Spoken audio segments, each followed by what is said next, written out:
All right, so this is going to be our last video in the series for a little while because we're going to get into another subject online. But when we come back, we'll talk about the toolpath and the milling and how to set up your G&M code for our skateboard molds, specifically for a shot pot that we just purchased in class. And we're going to get started on how do you double check that all of your molds and your skateboard are all fitting together. So this is what our final product of today is going to look like. And that little line going down the middle is actually our uncut skateboard, and then we have our positive mold and our negative mold built into it. So I'm going to undo a couple of things, and you can see how I drag this around, that the all three pieces are actually sticking together, and they are they're constrained to each other, and that's really what we want to see. And the reason we want to see that is because it's going to allow us to test if our board is actually parametric. So if we change some of the shapes on here, then is it going to change the measurement of our is our mold going to change along with it? So we can take a look here. I'm going to change the concave drop, okay, to 0.2, and this, you can see that created a much more aggressive concave drop than previously had. And did it update our assembly? Okay, so if we look at our assembly here, we should be able to, let's see, I think there's an analyze interference. There's going to be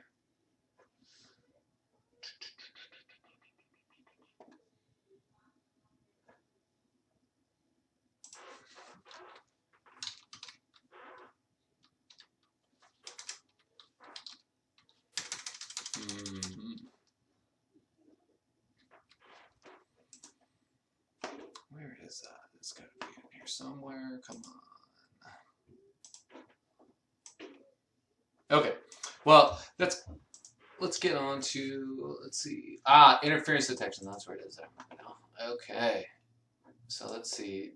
Are they interfering? No interfering. So we should be able to see in our part file, in this assembly file, that there's no interference, which means that when we changed our mold, or when we changed the design of our skateboard, the mold changed along with it.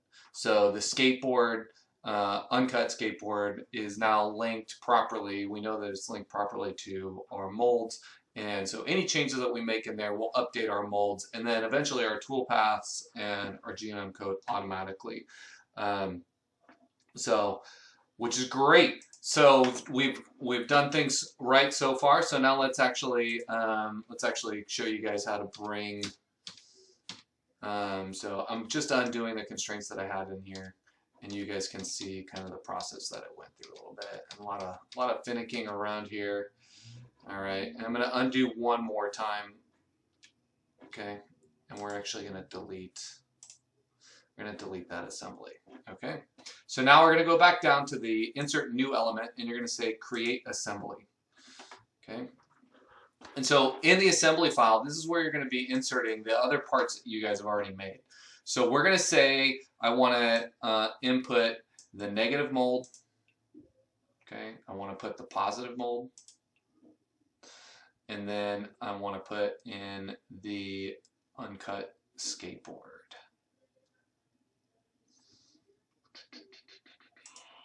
My uncut skateboard. Okay. All right, and so we should be able to separate these out. Okay. So now I've got my three pieces that we've been working on in here, and they are parametric. They're linked together. We tested that already. But this is how we're going to actually constrain them together to prove that our mold and our skateboard and everything is linked together, and that our mold, in fact, is going to adjust based on the changes that we make in our skateboard, which is super important. Okay, so we're going to constrain these guys together, and we'll know it's done because if we, at the end, because if we move one skateboard piece around, that all of them will move together. Okay, so the way we're going to do this is we're going to do a planar mate, and we're going to mate the side of all of the shapes together. And sometimes you get to zoom in so you see it kind of facing in the correct direction. Okay, and sometimes you'll see it kind of coming in on each other like this, and it looks a little bungled, but when you click on one, you can actually separate that out for your next mate. Okay, so we're going to do another mate in here.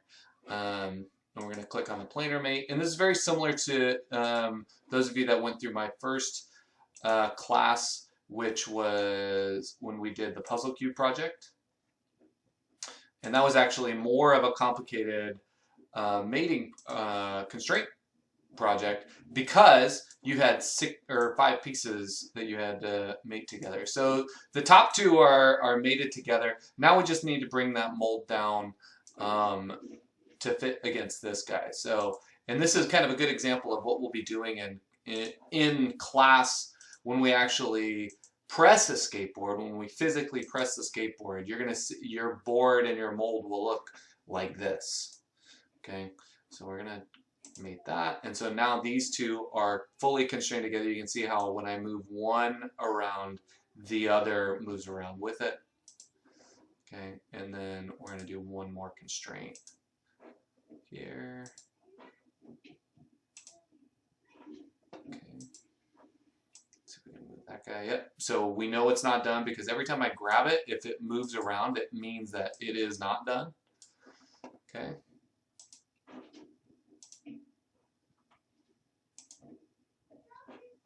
And sometimes it'll look like this. When you mate something, it'll look like it's removing the mate from the other one.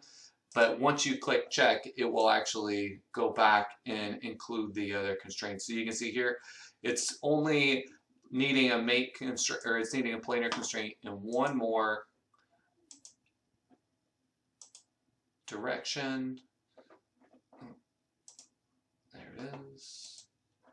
And so now when I move these guys around, you see that they are completely mated together, separated. And so we're good to go now. And this is going to be the last in our series for this semester. We've got to go learn some milling, and then we're going to come back and start applying that to our skateboard molds. So hope you guys enjoyed this series so far. In the next couple of months, look for the rest of the series when we talk about how to actually create our tool paths and things like that. Thanks a lot. Bye.